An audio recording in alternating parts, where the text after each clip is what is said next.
Sahabat-sahabat dimanapun berada, saya Zulkifli M. Abbas mengharapkan sahabat-sahabat semua untuk kemudian mensubscribe, like, dan juga men-share channel kita ini. Salam Tauhid, salam satu Tuhan. Kalau bukan wahyu Allah, wahyu pencipta langit dan bumi, bagaimana mungkin Nabi Muhammad bisa tahu hal tersebut? Itu bukan 1000 tahun, 100 tahun lalu, 200, 300, ini 1400 tahun silam. Bagaimana kehidupan manusia pada saat itu, kok dia bisa tahu hal-hal seperti ini?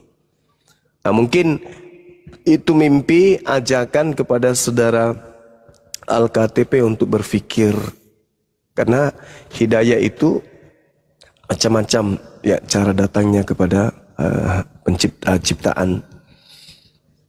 Seperti itu saudara Al-KTP. Baik, terima kasih Bang Juma. Siap. Kemudian saya baca-baca Injil kan, saya baca lagi Injil dan Al-Quran. Ada yang saya ingin tanyakan juga sebenarnya sama Bang Juma. Silakan Bang. Oh baik. Gimana dengan di Ulangan 18 ayat 18 Bang Juma? Di situ kayak saya baca-baca itu seperti ada nubuatan tentang kebangkitan. Kemudian, apakah itu tentang kebangkitan Yesus? Tapi saya kurang yakin karena setelah saya baca lagi tentang bintang timur itu di mana tadi kemarin saya baca. Itu yang jatuh dari langit kan Lucifer yang ingin menyamakan dirinya dengan Tuhan. Iya. Ya, menurut Bang Juma bagaimana di Yohanes Ulangan 18 Ulangan ayat 18. Ya. Jadi di situ dikatakan begini, Bang. Seorang nabi akan kubangkitkan. Jadi dibangkitkan di situ artinya bukan bangkit dari kematian. Artinya nabi ini bangkit sama seperti bangkit dari suasana suram, suasana jahiliyah, kebodohan, tiba-tiba dibangkitkan zaman itu melalui seorang nabi. Bangkit dari tidur, bangkit dari duduk. Jadi bukan berarti larinya ke bangkit dari kematian. Seorang nabi akan kubangkitkan bagi mereka dari antara saudara mereka. Nah, saudara mereka yang dimaksud di sini adalah saudara dari Bani Israel. Saudara dari Bani Israel itu kan jelas di luar daripada Bani Israel berarti. Karena di luar daripada apa yang menjadi penggenapan dari nubuatan tersebut. Seorang nabi akan kubangkitkan bagi mereka di antara saudara mereka seperti engkau ini. Seperti Musa maksudnya. Aku akan menaruh firmanku dalam mulutnya. Dan ia akan mengatakan kepada mereka segala yang kuperintahkan kepadanya. Orang yang tidak mendengar segala firmanku yang akan diucapkan nabi itu demi namaku, daripadanya akan kutuntut pertanggungjawaban. Nah, mari kita lihat polanya. Ketika Nabi Muhammad SAW mengajarkan satu hukum dan orang menolak hukum itu, maka akan diganjar neraka. Bedanya dengan Yesus. Ketika Yesus kemudian mengajarkan sesuatu aturan atau perintah, lalu perintah itu dilanggar, maka upahnya justru surga. Maksudnya gimana? Contoh misalnya, ketika Yesus berkata, apabila ada orang berkata ada Kristus di sini, ada Kristus di sana, jangan kamu percaya. Apa yang terjadi? Ketika kemudian Paulus bertemu dengan Kristus di padang gurun, Yesusnya berkata jangan percaya. Tapi justru Kristen percaya. Ganjarannya katanya surga. Kan itu intinya. Sedangkan di sini dalilnya jelas dikatakan, barang siapa yang mendengarkan segala firmanku yang diucapkan Nabi itu demi namaku. Kalau dalam bahasa Ibrani-nya itu Bismi Anoki. Bismi Anoki. Dengan namaku. Nah kalau di Al-Quran Bismillah Ar-Rahman Ar-Rahim. Dengan nama Allah. dengan nama Dia yang Maha Pengasih lagi Maha Penyayang. Tuh, kenanya di Al-Quran. Itu jelas itu. Artinya, ketika dikatakan Nabi itu mengucapkan ucapan atas namaku, coba kalau di Al-Quran itu kan atas nama Al-Quran, atas nama Allah semua kan. Membaca Al-Fatihah atas nama Allah, membaca surah apapun itu kecuali At-Taubah itu pasti pakai nama Allah. Bismi anoki, bismi anoki, bismi anoki. Al-Quran yang menggenapi. Sedangkan Nabi Muhammad tidak pernah membaca kitab ulangan. Sekiranya pernah membaca kitab ulangan, oh di kitabnya orang Yahudi ada begini, aku karang deh bisa bikin bismillah supaya mirip-mirip. Tapi kan tidak. Gak pernah Nabi Muhammad itu mengatakan, saya pernah belajar itu orang, gak pernah. Atau belajar kitabnya orang Yunani, gak pernah. Seketika apa yang diterangkan di dalam Al-Quran terurai sendiri di dalam Bible. Al-Quran datang 1400 tahun silam. Masuk ke Indonesia kemudian Bible 1600 silam. Artinya Al-Quran lebih dulu menceritakan tentang adanya Nabi yang sama seperti Musa, di mana Tuhan akan memberikan firman di mulutnya, dan setiap firman itu diucapkan pasti menggunakan nama Tuhan. Bismillah Ar-Rahman Ar-Rahim. Sekiranya Tuhan tidak memberikan petunjuk kemudian seperti ini, maka mungkin saudara Kristen ya menolak Al-Quran secara menyeluruh. Tapi Bible yang mereka bawa justru mengatakan hal yang mengarahkan kepada Al-Quran. Orang yang tidak mendengarkan segala firmanku yang diucapkan Nabi tersebut demi namaku, daripadanya akan kutuntut pertanggungjawaban. Nah sekarang ada dua Nabi. Nabi Yesus dengan Nabi Muhammad atau Nabi Isa. Mana ucapan-ucapan Yesus yang diawali dengan nama Tuhan? Nggak ada.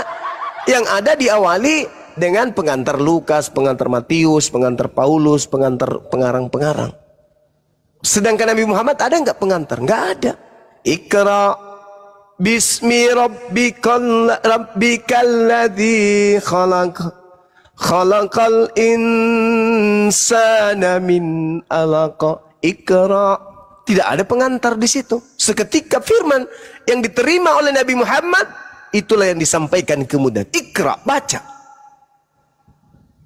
Terlontar dari lisannya, demi namaku akan aku tuntut pertanggungjawaban. Nah, ketika umat Islam ini datang kemudian mengajarkan Al-Quran dan orang menolak Al-Quran itu, maka mereka dikatakan sebagai orang yang zalim. Mereka disebut sebagai orang kafir. Maka ketika mereka zalim, mereka kafir, tempatnya di neraka. Ayat 20-nya. Tetapi seorang nabi yang terlalu berani untuk mengucapkan demi namaku perkataan yang tidak kuperintahkan untuk dikatakan olehnya, atau yang berkata demi nama Tuhan lain, nabi itu harus mati. Saya ulang, nabi itu harus mati. Apa itu nabi? Nabi adalah penyampai firman. Orang Kristen tidak mau mengakui Paulus itu nabi, tapi salah fatal. Nabi itu penyampai firman. Paulus 13 suratnya itu menurutnya adalah firman.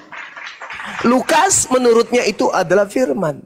Dan semua penulis Bible itu mati mengenaskan. Tak ada satupun yang mati baik. Semuanya mati mengenaskan termasuk Paulus. Nah ini yang perlu direnungkan oleh saudara-saudara Kristen.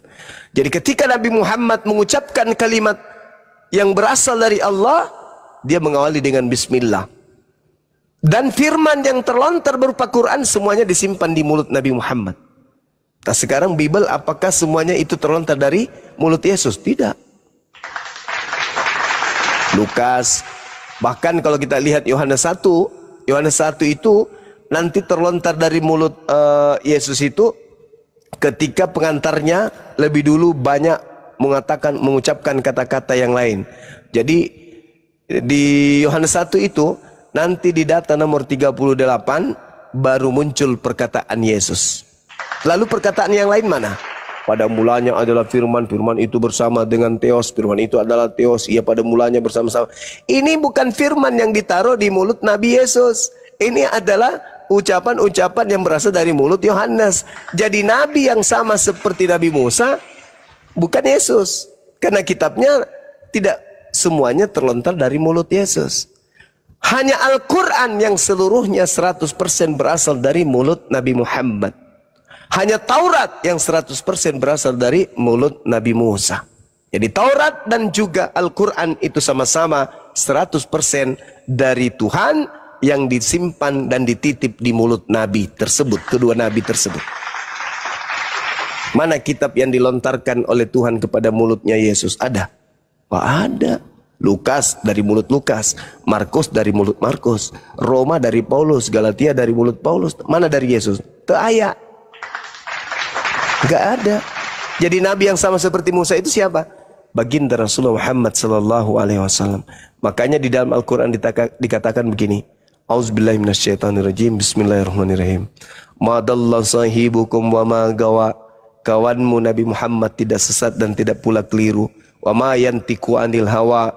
Tidaklah apa yang diucapkannya itu, yaitu Al-Quran, menurut keinginannya. In huwa illa wahyu yuha. Tidak lain Al-Quran itu adalah wahyu yang diwahyukan kepadanya. Allamahu syadidul quwa, yang diajarkan kepadanya melalui Roh Kudus yang sangat kuat. Jadi tidak ada yang terlontar dari lisan Nabi Muhammad di Al-Quran itu selain daripada wahyu. Semua terlontar dari mulutnya memang. Karena Tuhan sudah menubuatkan bahwa aku akan menaruh firmanku di mulut Nabi tersebut. Maka apa yang keluar dari mulut Nabi ini semuanya adalah firman Tuhan.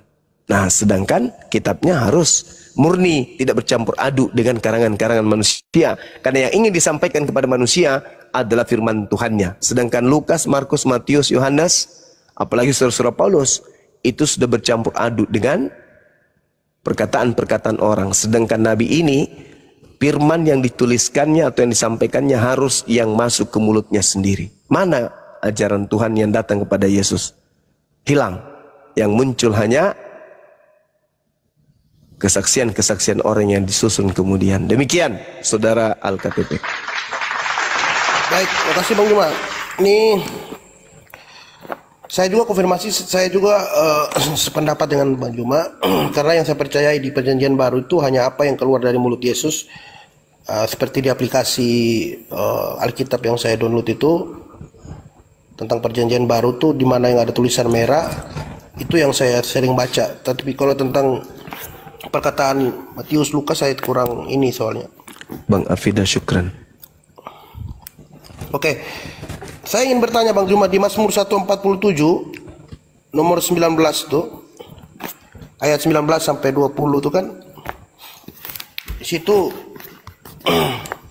Tuhan hanya memberikan hukumnya dan ketetapannya hanya untuk Bani Yakub dan keturunannya dan tidak diberikan kepada bangsa-bangsa lain. Ayat ini sepertinya dikonfirmasi di Al-Baqarah 122 Bang Juma. Iya. Gimana menurut, karena Tuhan hanya untuk Allah Tuhan Israel aja yang dibenarkan gitu. Bagaimana dengan Tuhan yang lain gitu Bang Juma? Terima kasih. Jadi gini saudara, kami umat Islam itu kalau tidak mengajarkan menyembah kepada pencipta langit dan bumi, Nabi Muhammad ini sudah ditinggalkan kemudian oleh orang-orang Arab jahiliyah lebih awal. Tapi karena Al-Quran ini mengajarkan kami menyembah kepada pencipta langit dan bumi, maka kami menjadi Muslim. Karena Islam itu kaidahnya harus pakai akal, bukan doktrin dogma. Belakangan itu kalau ada doktrin dogma. Sedangkan di dalam Al-Quran terkait dengan apa yang diajarkan oleh Allah kepada Nabi Musa alaihissalam, itu memang hanya untuk kaumnya. Qala ya Musa inni stafaituka 'alan nas birisalati wa bikalami fakhuz ma ataituka wa kum minasyakirin. Allah berfirman, wahai Musa, sesungguhnya aku memilih melebihkan engkau dari manusia lain pada masamu untuk membawa risalahku dan firmanku. Sebab itu berpegang teguhlah kepada apa yang kuberikan kepadamu, dan hendaklah engkau termasuk orang-orang yang bersyukur. Wa katabna lahu fil alwah min kulli syai' mau'idatan wa tafsila likulli syai' fakhuzha biquwwah wa'mur qaumaka ya'khuzu biahsaniha saurikum daral fasiqin. Dan telah aku tuliskan untuk Musa pada Taurat segala sesuatu sebagai pelajaran dan penjelasan untuk segala hal.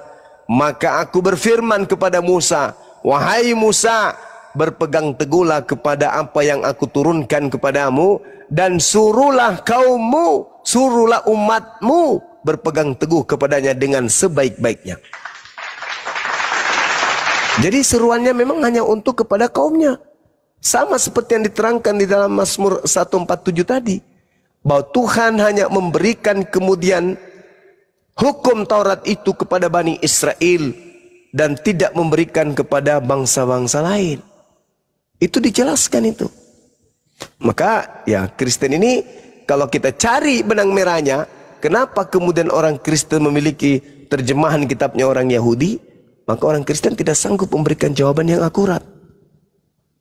Makanya kalau di Al-Quran itu kan jelas tuh, ketika Nabi Musa berbicara, maka seruannya kepada kaumnya.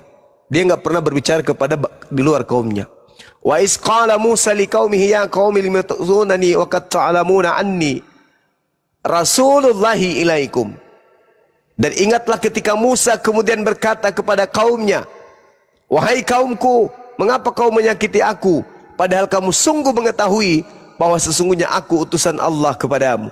Maka ketika mereka berpaling dari kebenaran yang dibawa oleh Nabi Musa, maka Allah memalingkan hati mereka dan Allah tidak memberi petunjuk kepada kaum yang fasik. Itu kawan. Jadi memang Nabi Musa itu hanya untuk kaumnya. Jadi Kristen ini dapat kitabnya Nabi Musa itu apa legalitasnya? Enggak ada. Semata-mata hanya memakai terjemahan daripada kitabnya orang Yahudi. Tidak ada legalitasnya. Kenapa mereka pakai itu terjemahan? Demi untuk supaya dianggap bahwa mereka ini bagian daripada Bani Yakub. Tapi padahal bukan. Nah, siapa yang memprakarsa itu semua? Ya jelas Iblis.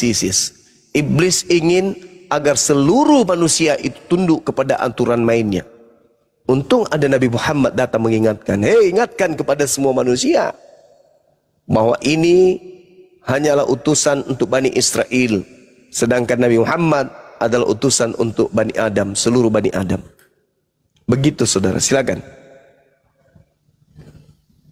Baik, terima kasih Bang Juma. Saya rasa udah jelas ya. Tidak ada yang perlu saya ini lagi Bang Juma. Siap. Silakan dinaikkan teman-teman kita yang lain. Iya. Ya,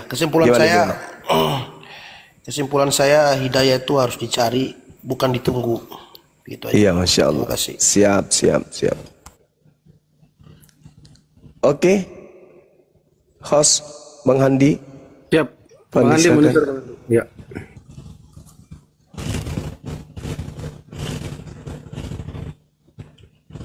Silakan teman-teman Kristen yang lain ya, kalau mau naik bincang-bincang santai dengan Bang Zuma, silakan kirim permintaan.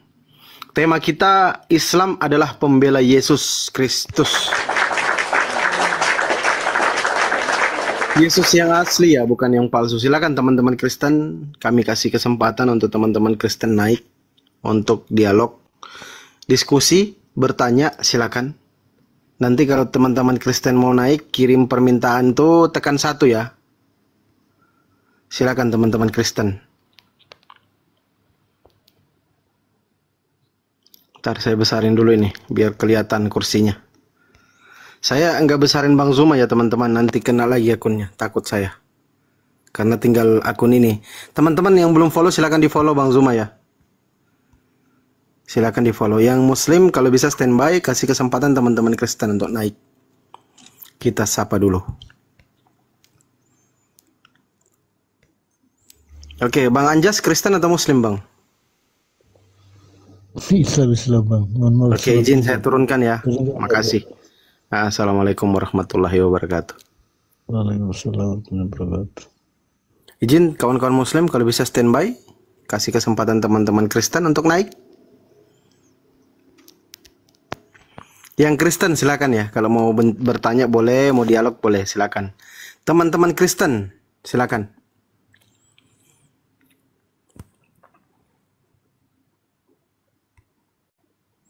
Ya, sekali lagi untuk teman-teman Muslim, hindari komal-komal yang tidak tidak ada majelis ilmunya. Hanya menghujat, menghina itu dihindarin komal-komal itu. Ya. Itu saran untuk teman-teman Kristen. Teman-teman Muslim. Sorry. Oke, ini ada Larasati sama bising kali. Larasati, selamat malam. Larasati. Mbak Larasati. Sudah naik komal, Mbak. Silakan ngomong. Kalau nggak ngomong diturunin.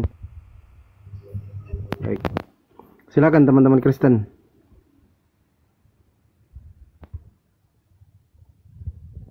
Yuk, masih ada beberapa kursi kosong. Oke, saya izin turun, host. Bang Juma, makasih. Bang Andi. Siap, makasih Bang. Siap. Ya. Makasih banyak. Anak Theos. Oke, silakan. Mana yang teman-teman Kristen? Ayo.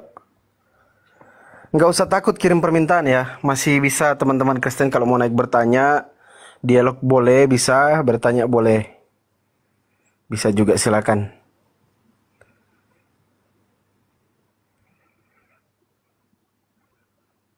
Enggak berisik Bang. Bang Sule tempatnya berisik. Mau naik apa juga kalau Muslim Bang. Tempatnya bising kali.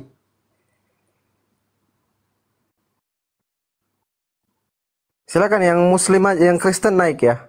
Kawan-kawan Muslim kalau bisa standby dulu biar teman-teman Kristen naik.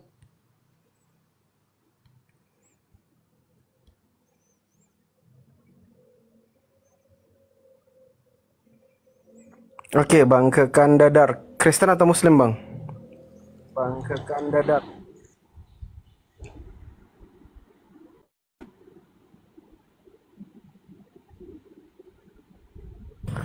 Bang, Kristen atau Muslim?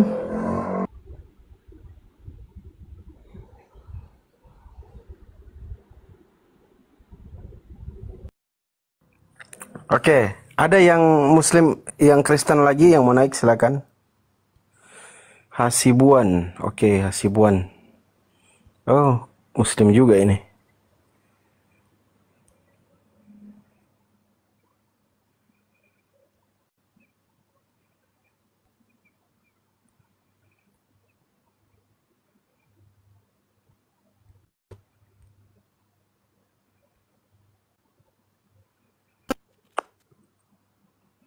Ini Bang Sule, ada yang mau disampaikan Bang? Muslim? Ya. Ya, assalamualaikum warahmatullahi wabarakatuh, Bang Zuma sama kawan-kawan semua yang ada di sini.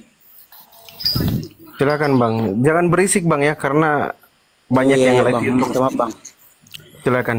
Menurut saya itu, ya minta maaf ya, Alkitab itu cuma seperti apa ya? Kalau di roomnya Edis dia mengatakan dia menyesal kalau dia sudah bersyahadat sama Bang Zuma. Gimana Bang itu Bang? Bang Zuma kata si Al-KTP dia menyesal bersyahadat sama Bang Zuma. Di roomnya Edis dia berkata itu. Ya nggak apa-apa Bang, dia ngomong kayak gitu kan nggak bisa dipaksa orang. Kan kita juga udah tahu. Iya. Ya, dan kalau mau dia menyesal pernah manjat pohon nggak ada masalah. Menyesal pernah syahadat nggak ada masalah. Nggak ngaruh terhadap Islam. Islam itu nggak butuh orang kayak dia. Justru dia orang itu butuh Islam. Jadi nggak usah diperkarakan, kita udah tahu. Biasalah hal begitu Bang. Oh iya Bang. Minta maaf Bang ya. Assalamualaikum Bang Zuma ya. Ya, Sama Bang Handi. Waalaikumsalam warahmatullahi wabarakatuh, saudaraku Sule. Cuman mau bilang itu aja Bang. Iya. Karena nggak ya apa-apa. kita mungkin ya sebagai umat Muslim kan sakit hati juga dia bersaksi dusta. Siap. Saya paham kok. Saya ngerti, saya paham sekali dengan saudara-saudara Muslim saya. Ya Bang, makasih Bang ya. Assalamualaikum. Iya. Maaf, Bang, ya. Waalaikumsalam warahmatullahi wabarakatuh. Siap.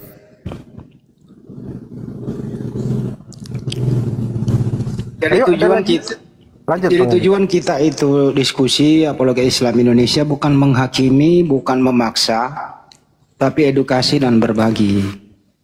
Islam itu kan didakwakan nggak ada pemaksaan, nggak ada intimidasi. Orang yang menerima, dia yang dapat pahala kok dia menerima Islam, bukan kami kan. Tapi tugasnya Bang Juma memang diperintah dalam Al-Quran ya Bang Juma ya, amar ma'ruf nahi mungkar. Tugas itu harus diselesaikan dengan baik. Silakan.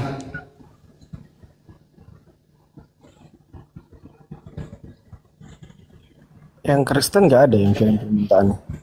Banyak yang Muslim aja. Ya, Minawati. Waduh, apa nih? Doubling pula. Minawati. Habis angkat dumbbell saya ini, keringat saya. Siap. Pokoknya gue mau gedein lengan gue lagi, kembali seperti dulu. Pokoknya lihat nanti Banyuma nanti, lihat bulan 9. Wih, kalau gede nanti tangannya Banyuma sama tanganku. Umur boleh tua, tapi tetap harus seger itu badan. Betul. Oke, Minawati nggak ngomong ya, saya turunin. Silakan teman-teman Kristen mungkin ada yang berkenan untuk dialog. Kalau nggak mau dialog bertanya aja, nggak apa-apa. Bang Saif, Kristen Muslim Bang Saif. Bang Saif. Panggilan ketiga, Bang Saif. Panggilan terakhir aja udah, panter. Enggak ada kutunggu Bang dia. Ada kutunggu. Dulu ada kenal Banyuma ya. Dari Sulawesi ya, panter. Pokoknya kalau kau naik panter panggilan terakhir itu. Coba kita naikkan lagi. Ini ada Bang Her. Muslim, Bang Alim. Muslim. Naikkan aja satu-satu, siapa tahu ada masalah apa gitu. Baik.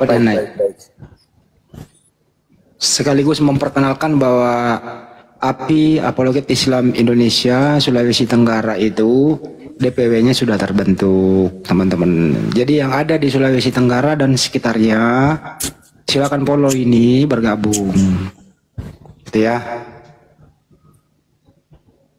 Itu kira-kira teman-teman yang ada di Sultra ya. Sultra itu di mana? Pusatnya? Ya pusatnya di Sultra. Wah ada ini I believe Jesus. Dia percaya Yesus sebagai apa nih? Silakan. Ini Basri dulu ini. Basri dari tadi minta naik. Bang Basri kan Muslim. Silakan Bang. Ada yang mau disampaikan?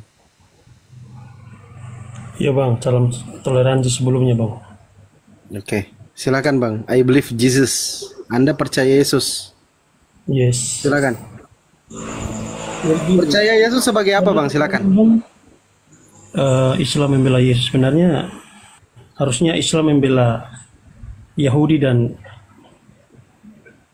Yesus sebenarnya. Sebenarnya jangan cuma Yesus. Karena kalau saya lihat di dalam firman Tuhan ya, dalam Mazmur 147 ayatnya 19, di situ dikatakan bahwa Allah telah menurunkan segala ketetapan dan hukum-hukum, termasuk 10 hukum Taurat, dan itu juga yang boleh dikata diambil oleh umat Muslim ya.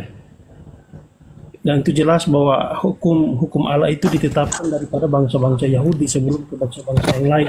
Karena bangsa-bangsa lain tidak mengenal aku dengan ketetapan-ketetapanku. Itu boleh dibuka Bang, kalau bisa dibantu dibuka. Di dalam Mazmur 147 ayatnya yang ke-19 dan ayatnya yang ke-20.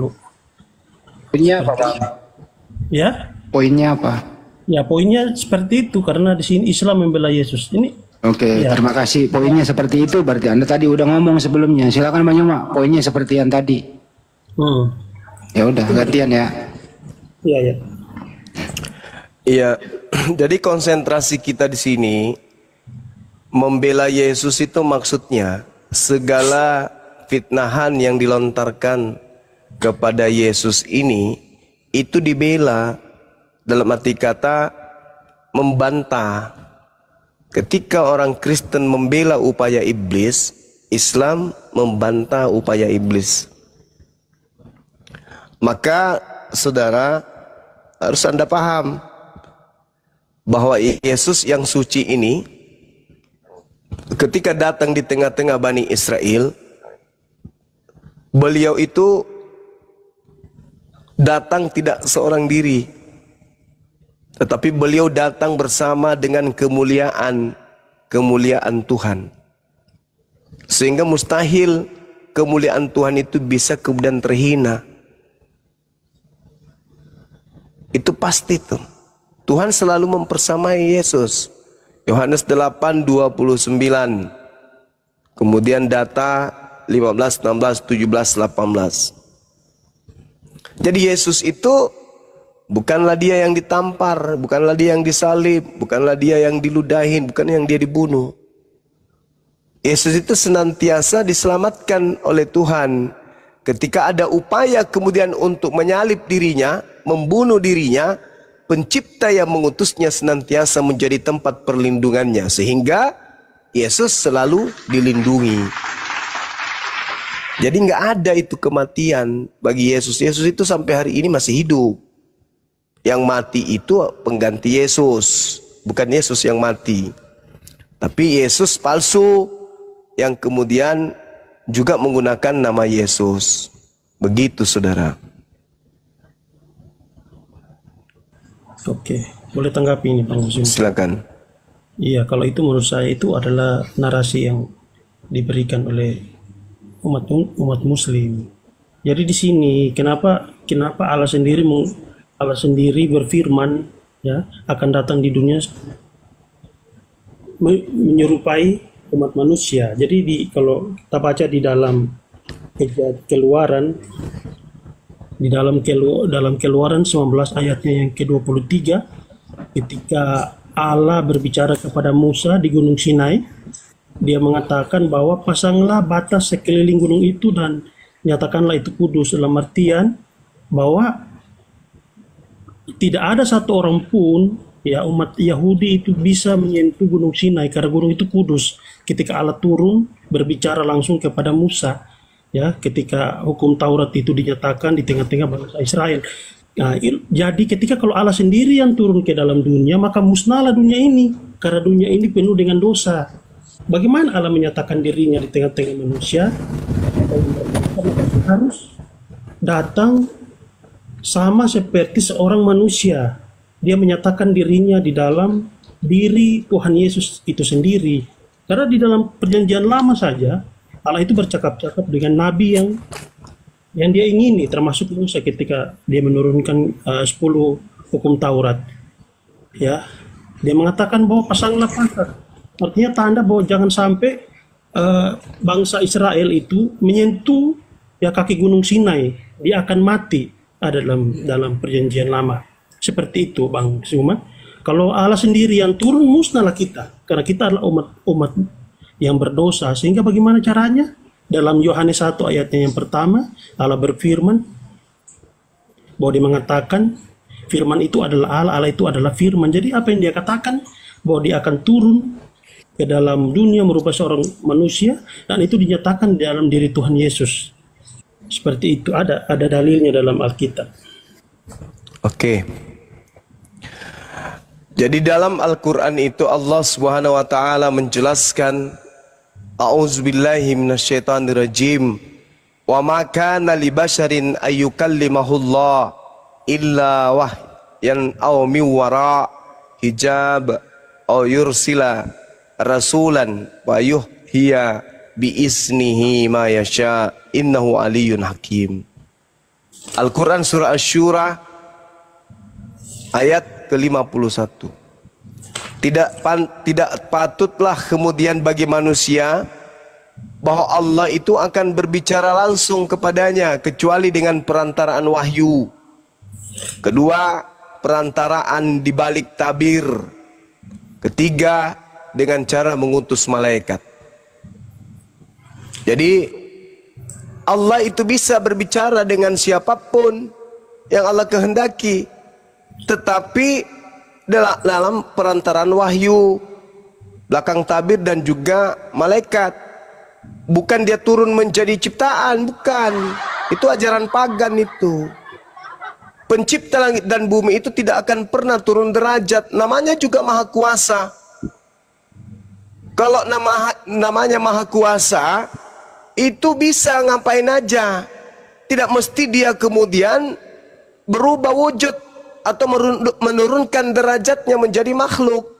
Itu agama pagan yang kayak begitu. Makanya di dalam kitabnya orang Yahudi, tidak ada manusia yang dapat melihat Tuhan itu bisa hidup. Dan dibuktikan oleh perjanjian baru bahwa yang datang kepada Nabi Musa itu bukan Tuhan, tapi malaikat Tuhan. Di Kisah Para Rasul 7 nomor 35 dikatakan begini, Musa ini yang telah mereka tolak dengan mengatakan, siapakah yang mengangkat engkau menjadi pemimpin dan hakim? Musa ini yang juga telah diutus oleh Allah sebagai pemimpin dan penyelamat oleh malaikat yang menampakkan dirinya kepadanya di semak duri. Jadi malaikat yang menampakkan diri kepada Nabi Musa. Nomor 38, Musa inilah yang menjadi pengantara dalam sidang jemaat di padang gurun di antara malaikat yang berfirman kepadanya di Gunung Sinai. Nomor 53, kamu telah menerima hukum Taurat yang disampaikan oleh malaikat kepada Musa, akan tetapi kamu tidak menurutinya. Jadi jangan taklid buta, jangan membabi buta di dalam beragama.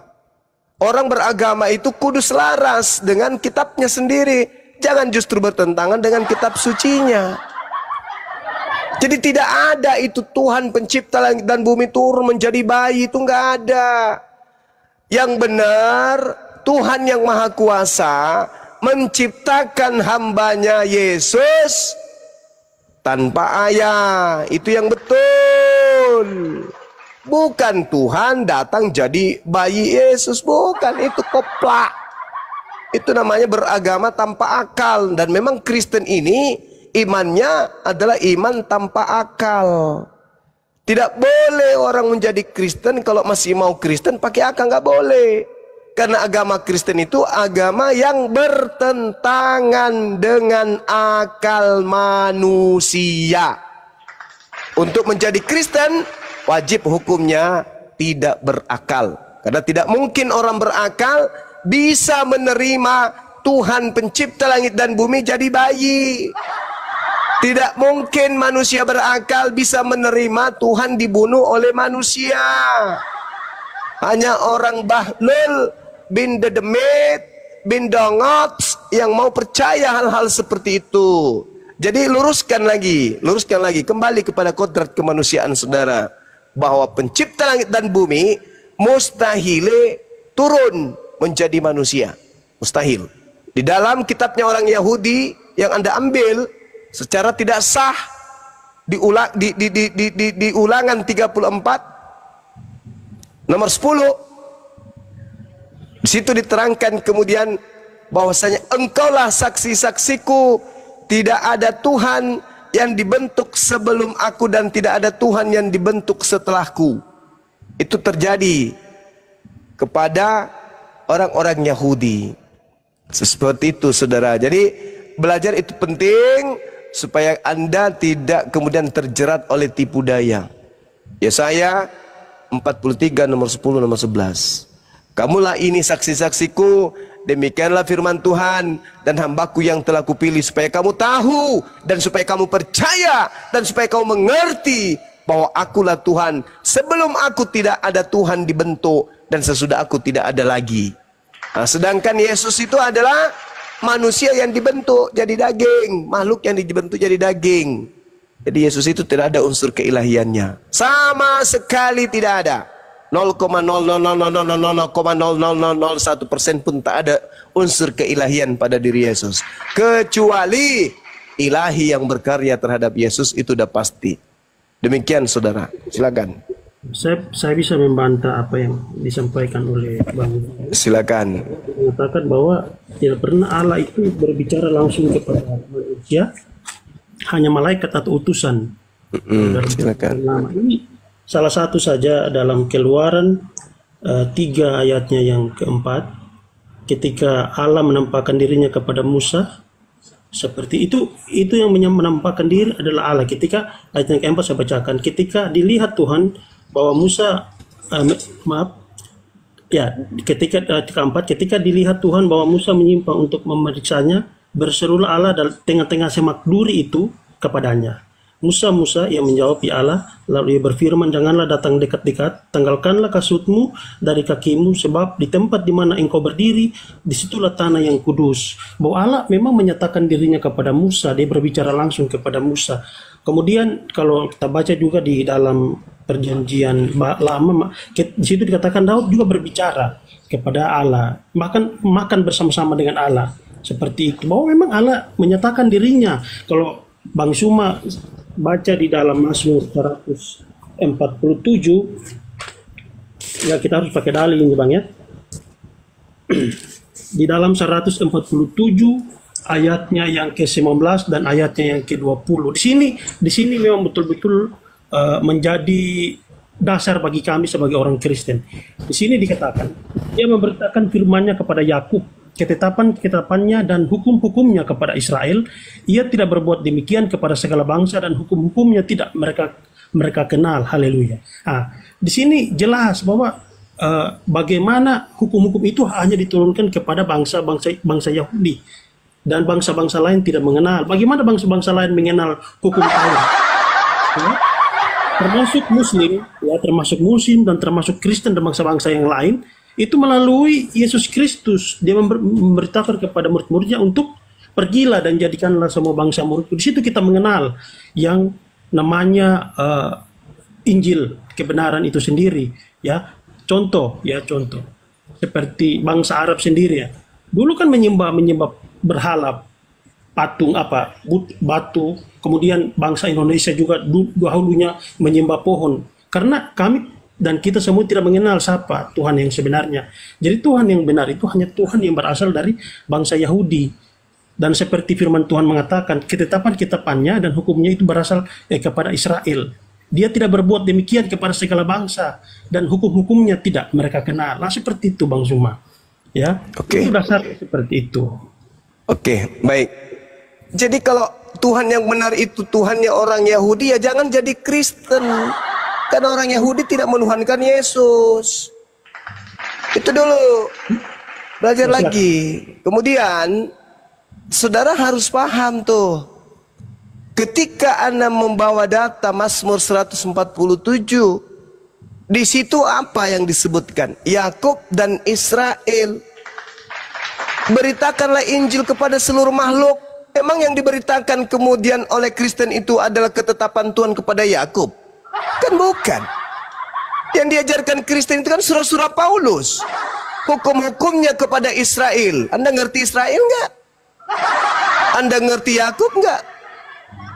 Tuhan memberitakan firman-Nya kepada Yakub, ketetapan-ketetapannya dan hukum-hukumnya kepada Israel.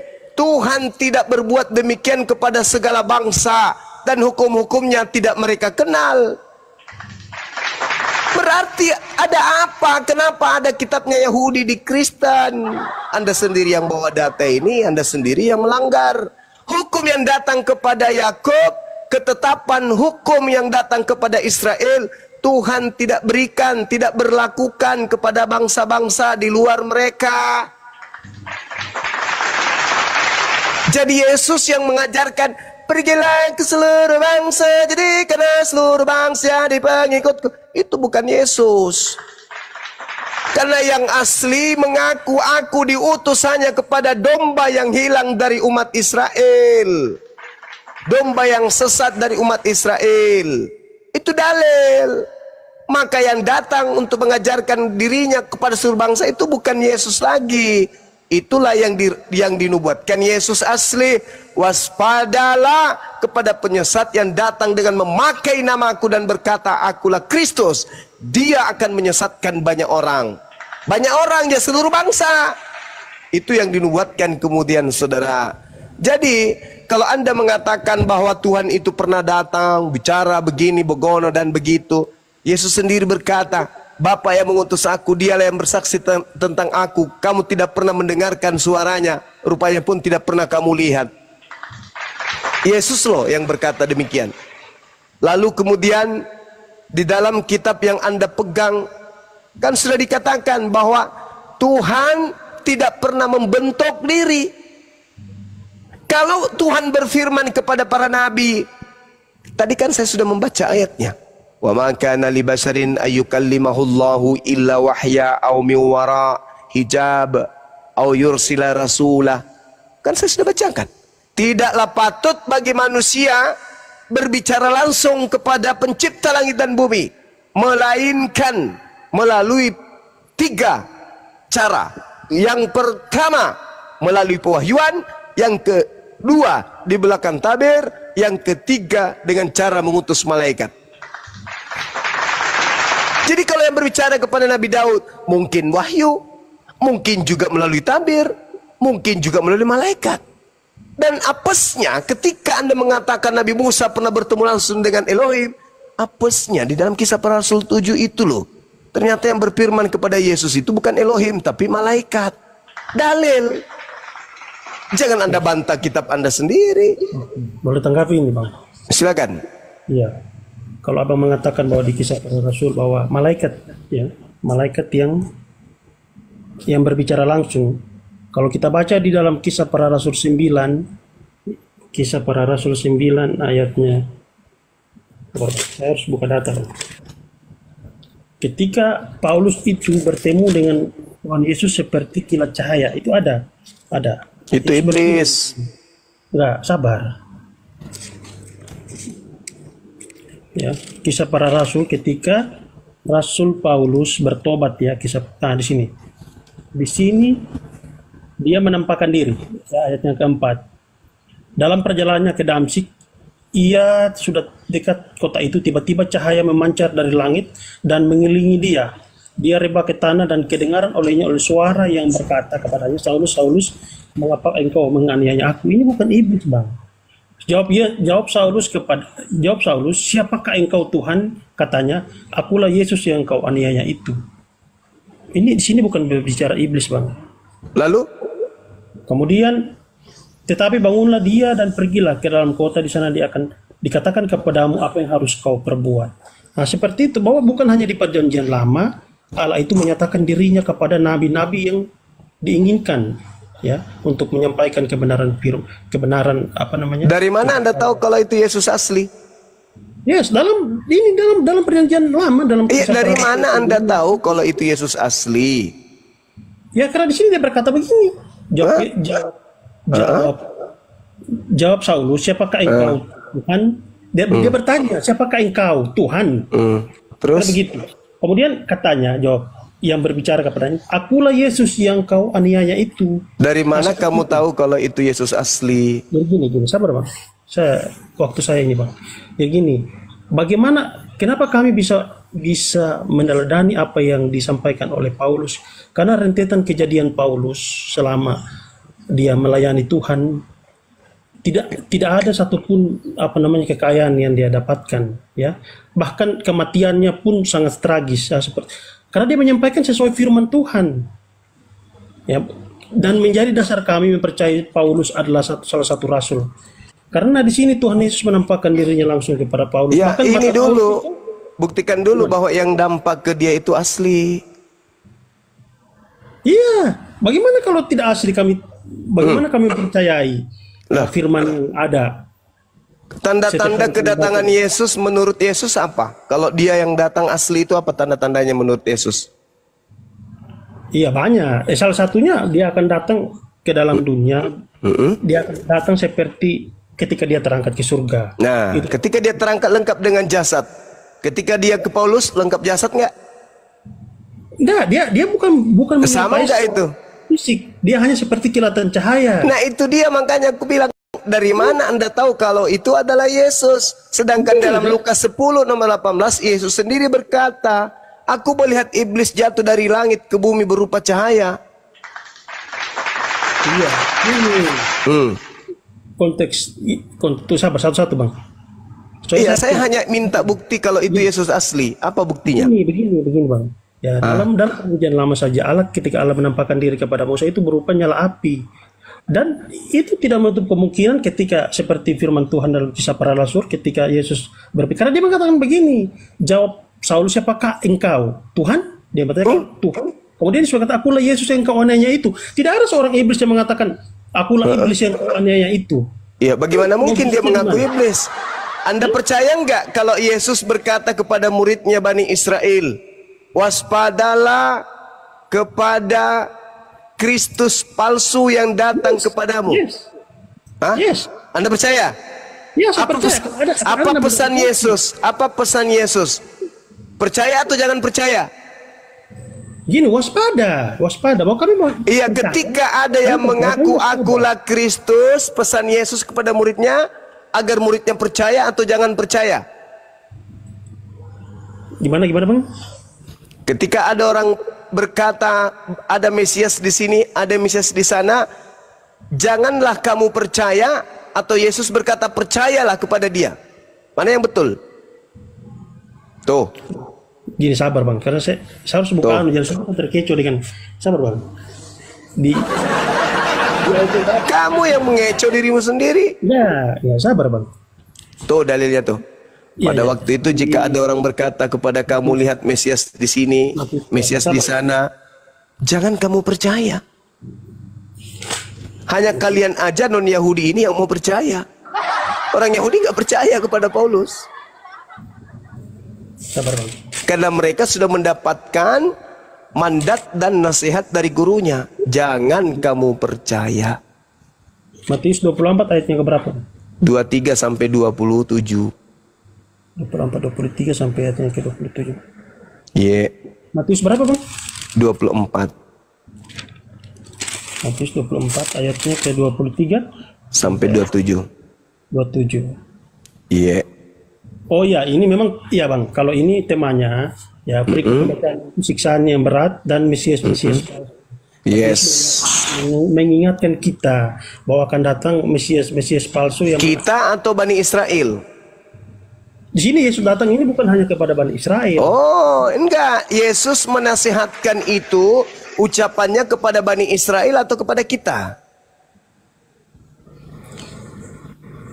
Ayo. Gini. Ini ketika Yesus kepada orang-orang di Y2 apa maaf. Yudea. Berarti bukan kepada kita kan? Nah, konteksnya begini Bang. Dalam perjanjian lama ini kan Yesus datang untuk itu konteks. Itu doktrin lagi tuh, ajaran sibilisis itu. Jangan ke situ dulu, buktikan dulu bahwa yang datang ke Paulus ini adalah Yesus yang asli.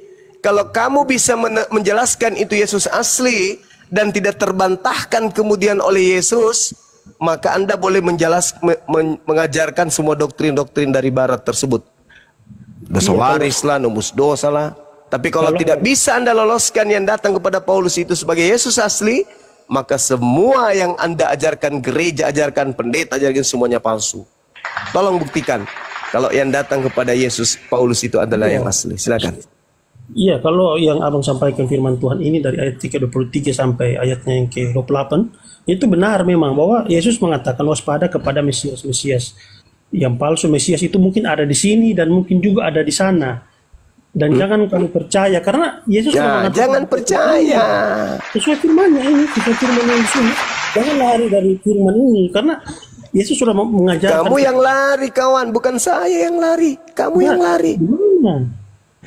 Catatan yang harus Anda pahami itu, baca nomor 3-nya. Di situ murid-murid Yesus datang kemana? Kemana dia pergi?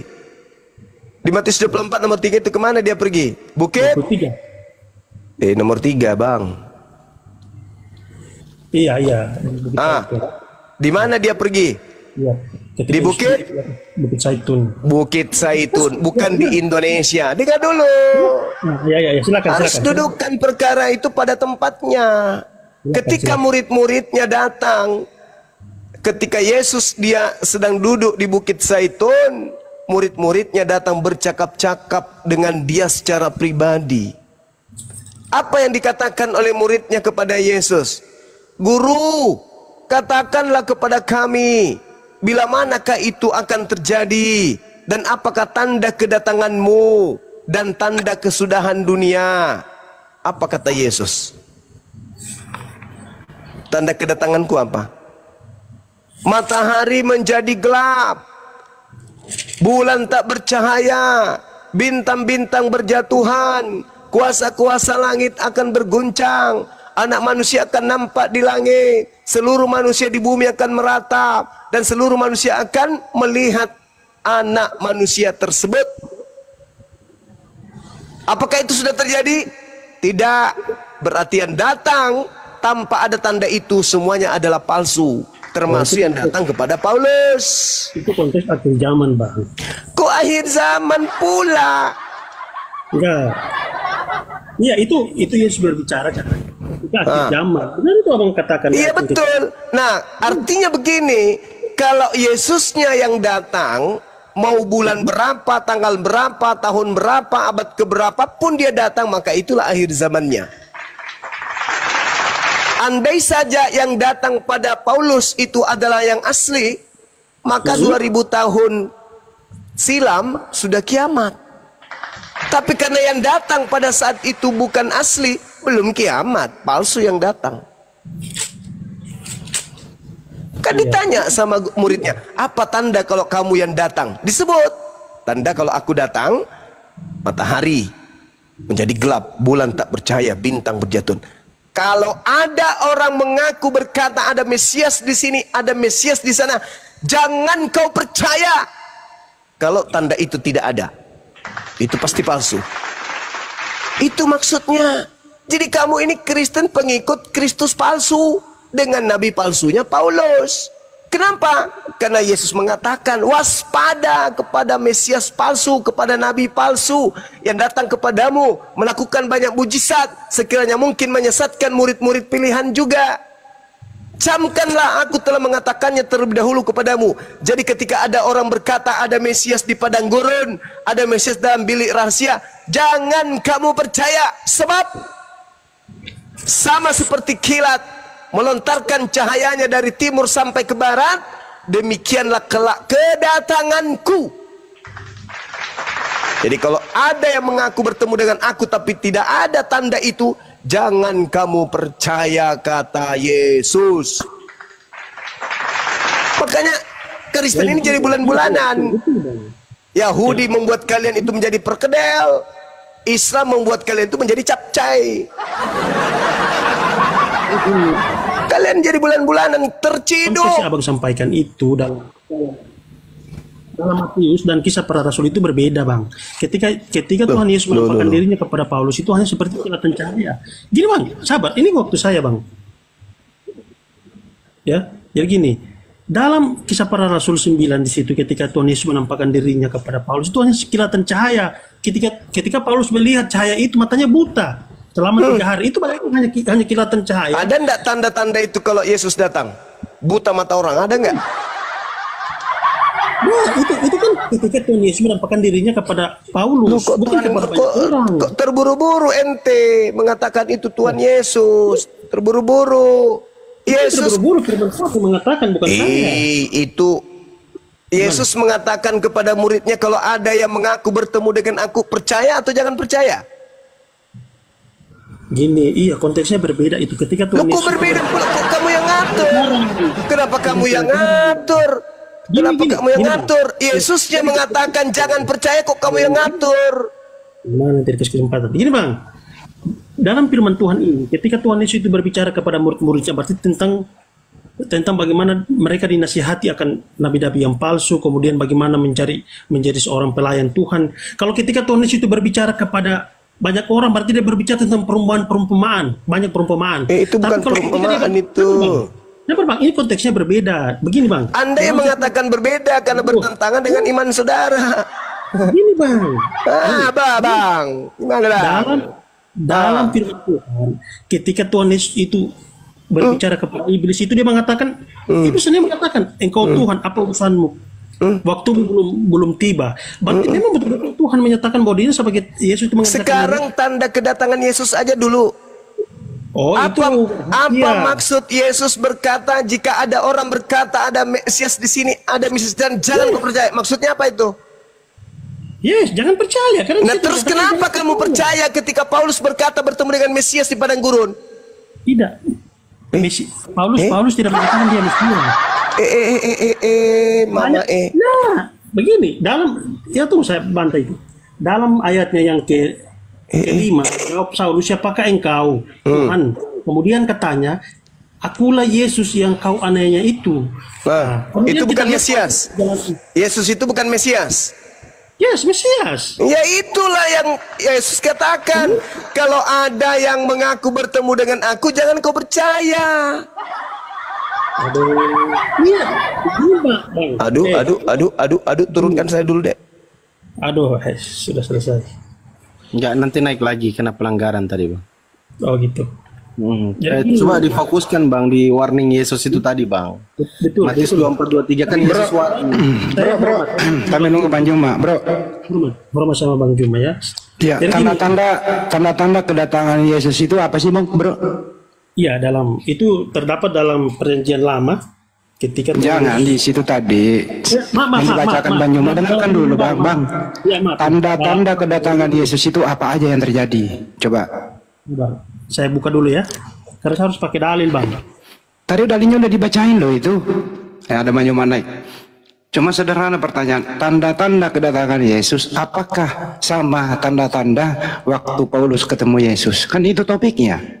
Silakan Bang Juma naik lagi. Yesus berkata kepada muridnya, bukan Kristen. Kristen itu kelompok luar, sekte Kristen itu beda. Yesus berkata kepada muridnya, jadi apabila ada orang berkata bertemu dengan Mesias di sini, bertemu dengan Mesias di sana, jangan kamu percaya.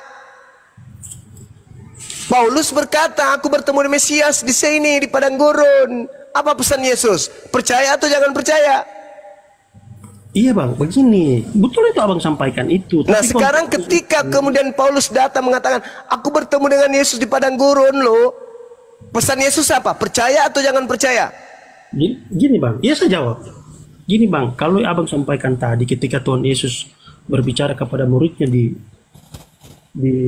Bukit Zaitun, itu konteksnya dia mengajarkan bahwa akan datang nabi-nabi palsu. Tapi kalau konteks pembicaraan Paulus, ketika Paulus mengatakan ketika Tuhan Yesus menampakkan dirinya, itu konteks bahwa Paulus akan dipakai Tuhan untuk pelayanan. Lah justru dongoknya minta ampun.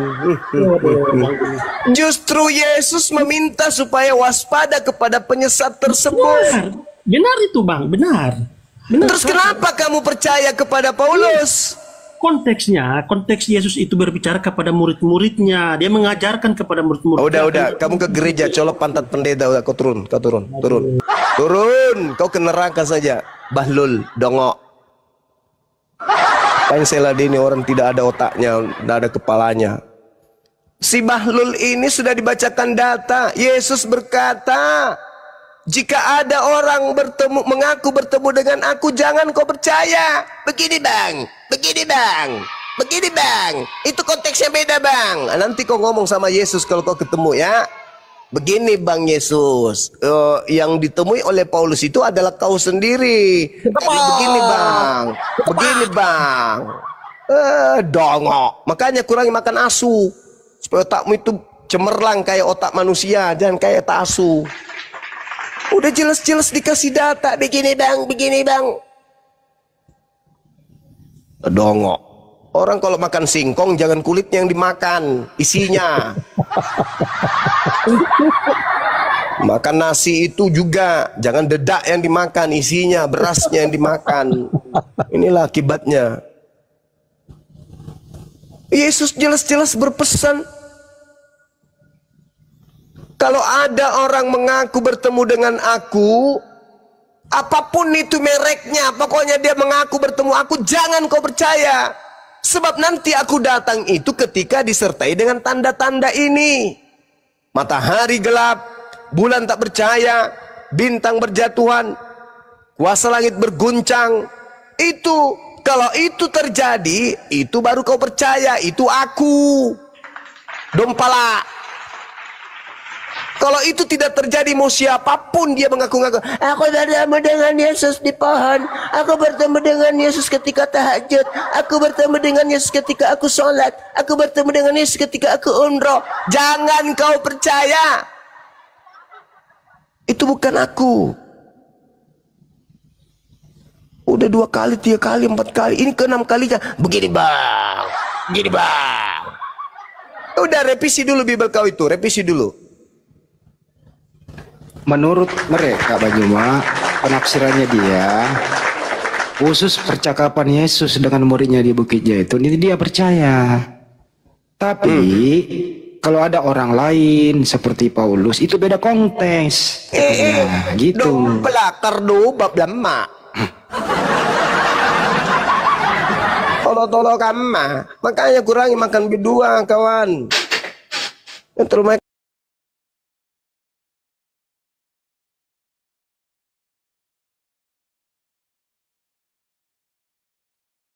udah tahu dia, makanya dia langsung menunjukkan buktinya bang. Dia itu kan dia posisinya pas masih posisinya di Betania dia posisinya dia masih di Betania, dan ke kotanya Betania yang ditunjuk dia mau perjamuan kan. Jadi ketika dia menyuruh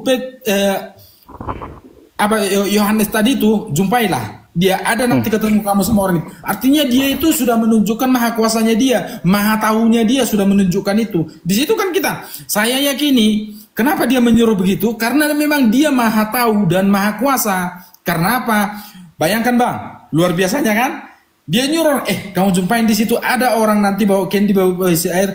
Kamu tanya aja di mana kami sama guru melakukan perjamuan. Nah langsung ditunjukkan di atas tanpa ada di situ penolakan. Artinya di situ kan luar biasa. Luar biasa. Kalaunya di situ kan dari desa ke kota kan jauh, mana mungkin kelihatan toh? Justru karena nggak kelihatan itu bang, karena nggak kelihatan itu, tapi Yesus sendiri sudah tahu bahwasanya kalau dia menyuruh anak buahnya, ya muridnya, menyuruh muridnya ini ke kota, dia nanti akan bertemu orangnya yang ditunjuk itu begitu loh. Itu luar biasanya, mah tahu dong. Ya kan? Bukan maha tahu, masalahnya yang kalau Yesusnya tahu kalau anak buahnya ini menuju kemana, namanya siapa, tahu nggak? Begini bang. Nih gini, coba saya contohkan ya. Ini power bank saya kasih ke abang ya. Abang Beta, pergilah ke tengah kota, antarkan power bank kepada si Anu, jalan Anu. Nyampe nggak kira-kira ini? Baik bang. Begini. Coba kalimatnya abang itu yang barusan itu, tapi kan kita sudah paham ini. Ciri-cirinya kan sudah dikasih tahu di situ. Ciri-cirinya bawa kendi. Si Anu itu bawa kendi bersih air kan begitu. Terus. Ya kan? Nah sekarang coba buat kalimat yang tadi bang pakai power bank itu. Baik. Bang Beta, pergilah ke tengah kota ya. Ke tengah kota. Nanti di tengah kota ada orang yang bawa kendi, kan kayak gitu. Kepada si Anu di jalan Anu ke tengah kota. Kira-kira di tengah kota itu memangnya cuma satu yang bawa kendi? Nah, kan gitu pula. Makin blunder bang. Nah betul. Itulah pemahamannya itu kan kita ini nggak bisa mendefinisikan di kota itu satu orang kah? 2 orang kah? Banyak kah? Kan begitu kan? Iya kan? Karena Yesus itu sudah maha tahu, makanya disuruh bang. Disuruh nih. Kalau mohon maaf bang. Jadi kalau orang, kenapa abangnya kejeda? Oke. Lobet. Oh lobet. Baik. Kalau lobet cas dulu lah habis ini. Oke, jadi gini bang, jadi itulah luar biasanya maha taunya itu ditunjukkan di situ, maha kuasanya itu juga ditunjukkan di situ. Kalau saya sendiri bang ya, kalau ditanyakan begitu, ada orang menjumpai saya nih, ya kan? Beta Hita, ini ada guru kita menanyakan ini, di mana kita, di mana tempatnya kita makan malam nanti? Kamu siapa? Langsung pasti saya begitu, kamu siapa? Guru siapa yang kamu bilang? Kan begitu. Tapi dia ini enggak. Oh iya, di atas ruangannya. Sudah lengkap semua. Baik, kalau gitu saya tanggapi ya. Saya tanggapi kepada Anda bahwa kata Anda itu jelas kekuasaan Yesus bla bla bla, alasan Anda. Coba lihat ayat yang lain tentang si Anu itu. Saya hanya baru keluarkan 1 ayat kemarin itu. Nah, coba lihat ayat yang lain. Si Anu di ayat yang lain. Ya, nih. Nah, ini si Anu di ayat yang lain, bentar. Oke. Nama kota. Nih. Nama kota kan? Yakobus 4. Iya, nama kota. 13. Ya. Jadi sekarang, hai kamu yang berkata hari ini atau besok, kami berangkat ke kota anu. Ya, ke kota anu itu kan. Itu apa itu Bang? Yakobus berapa itu?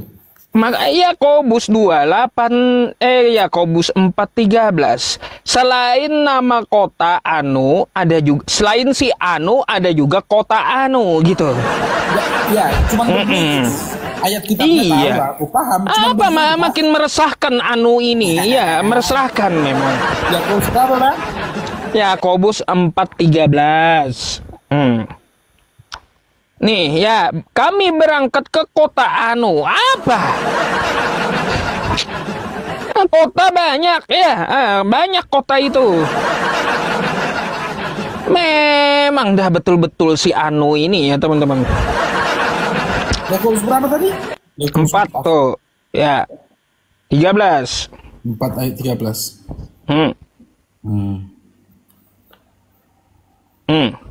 Sebentar, Bang. Meresahkan anu. Aduh. Ngeri juga ya si anu merajalela, Bang. Bukan cuma satu ayat, bukan cuma Yesus yang ngomong, kota anu pun ada kota anu, ya. Begini. Oke, saya jawab Bang ya.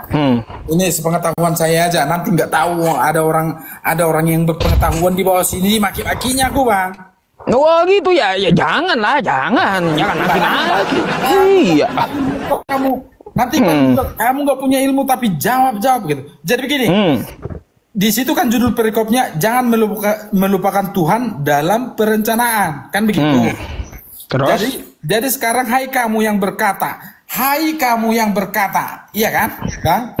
Hari ini atau besok kami berangkat ke kota anu dan di sana kami akan tinggal setahun dan berdagang serta mendapat untung. Ya, nah jadi begini Bang, jadi gini, ini kan aku sama ada orang, iya kan? Terus? Iya kan, dia itu mendeskripsi Bang, mendefinisikan bahwasanya kalau saya pergi ke sana, saya pasti dapat untung, begitu. Jadi kalau saya pergi ke kota anu, ini bayangan Bang. Jadi apa? Gimana aku bilangnya? Jadi hari ini atau besok kami jadi sekian, hai kamu yang berkata, iya kan? Hai kamu yang berkata, kita pahami dulu di situ Bang. Hai kamu yang berkata, ini ada orang yang berkata demikian. Hari ini atau besok kami berangkat ke kota anu. Artinya kan kalau kamu yang berkata itu, dia kan mengumpamakan memang tidak ada kota, namanya kota di situ Bang. Waduh. Itu kan begini. Iya.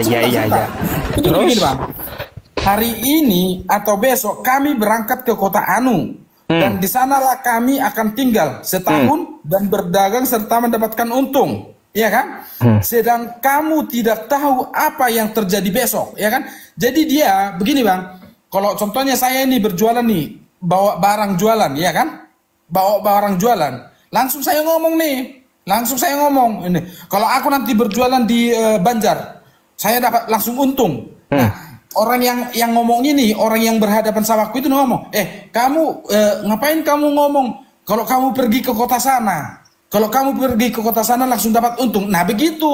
Jadi ini memang harus apa Bang? Harus kita teliti memang ngomongannya di sini. Bang, gini Bang, tanggapan saya. Kata Abang, kata saya aja nih ya.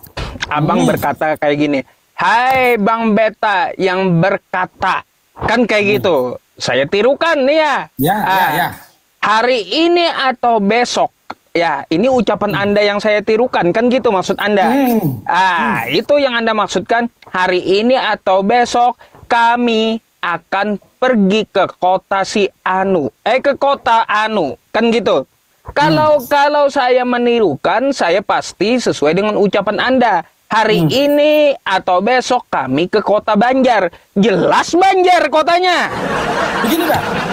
Kalau itu kan saya menirukan ucapan Anda, kan kayak gitu. Nah, makanya nggak perlu saya pakai kota anu.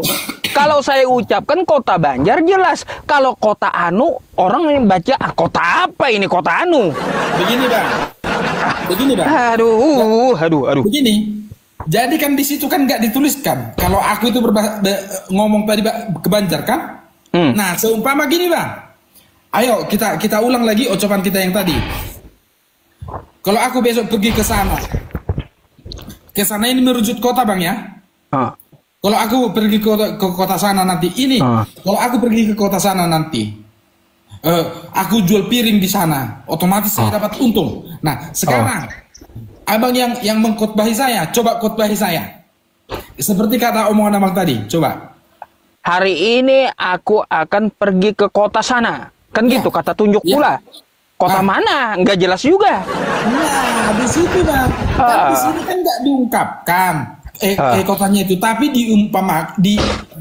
diomongkan sama orang yang sudah pernah berkata. Begini bang, di ayat di Amsal 27 ayat 1 juga dikatakan di sini biar kita dapat artinya bang. Janganlah memuji diri hari esok hari, karena janganlah memuji diri karena esok hari.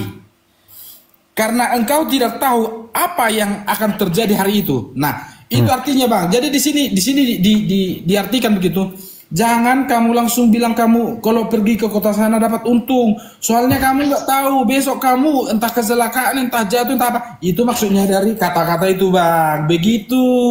Jadi jangan langsung kita mendahului. Jangan langsung kita mendapatkan untung di situ begitu loh bang. Agak masih nggak ngerti saya. Ya, begini bang. Begini bang Yusuf. Untuk memahami Alkitab itu bang, memang ya. Aku juga bang, sebanyak-banyaknya Al-Quran abang bacakan sama saya, itu nggak bakal saya pahami, kan begitu. Nah begitu juga Alkitab bang. Sebanyak-banyaknya Alkitab ini, firman ini saya bacakan sama abang, itu juga abang nggak terima karena kita sudah berbeda keyakinan. Namun bang, dalam pribadi saya ada prinsip gini. Saya itu orangnya pencari kebenaran. Dan setelah saya mencari kebenaran memang bang, luar biasa memang betul-betul saya harus mengimani Yesus, mengimani firman Yesus, firman Allah itu. Ya sudah, nggak apa-apa. Itu penjelasan Anda tentang kota Anu saya tampung lagi. Bang, Anda mau cas baterai gitu? Habis baterainya. Kirain boleh saya tanya lagi. Mau tanya apa lagi bang? Aduh sudah itu aja jawabnya itu sudah berputar-putar. Ya udah istirahat lah, nanti besok bisa lagi bang ya. Iya. Ini bang Yusuf, mengharapkan di sini bang, di sini kita itu aku mencoba bang untuk ibaratnya bergabung tanpa harus menjelekkan begitu bang ya. Terima kasih lah bang ya. Sama-sama bang, thank you atas diskusinya ya. Siap, terima kasih bang. Oke, terima kasih. Iya teman-teman, kalau saya bawa si Anu, sudah saya bilang si Anu itu ya kota Anu ini meresahkan. Anu ini misteri, meresahkan gitu ya, sehingga penjelasannya begini dan begitu, makin dijelaskan makin tidak jelas, gitu jadinya. Nah itu ya teman-teman semuanya, aduh. Dipikirnya si Anu itu cuma ada satu, ya ada dua. Sebenarnya tadi saya mau keluarin pertanyaan baru tadi, ya. Pertanyaan baru buat Kristen, lucu dan aneh juga. Sabar ya. Saya belum gunain sih, ya belum gunain pertanyaan itu. Nanti saya cari yang kalau bisa yang kagak ngeyel, yang mau jelasin. Bentar ya.